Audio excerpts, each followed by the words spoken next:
One of the people that work here had taught me something about comprehension. Like, you can listen, but are you hearing them? And that was one of the most profound things I've heard in a long time. It gave me an opportunity, and for someone who grew up in Holyoke, there wasn't a lot of places willing to give guys like me opportunities. I ran the center in 2015, so that was the first fentanyl summer we had here.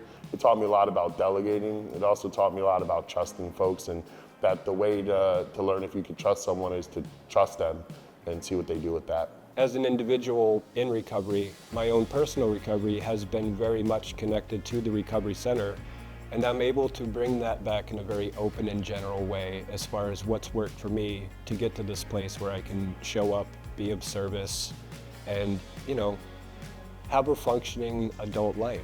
Learning each individual and trying to understand their challenges and build that bridge to understand when they need something. For example, I had an individual that we were going on an appointment. I spoke for them most of the appointment, and they confided in me later on that they felt like they were being treated like a baby because everyone was speaking for them for their appointments, which I sat back and processed and I understood. So next time we went on an appointment, I allowed them to speak for themselves and only chimed in when they needed my support.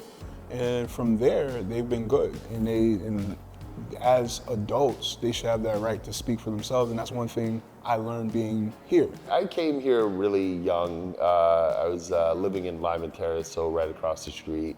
I'm a high school dropout, not much prospect. In some ways, life really isn't fair, and you just have to play the cards you're dealt, and being able to really explain that to folks of like, no matter how hard you try or what you do, sometimes it doesn't break your way, and the goal, in my life at least, is to get back up. One of the largest components is that we have the lived experience of what it's been like, found community, and then started doing things that seem to help change and improve growth and healing.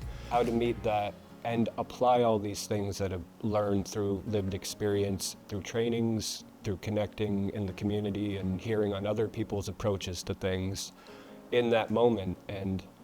But we do it together, and we support each other. And we learn after the fact what worked, what didn't work. My name is Stan, and this is Mission Possible.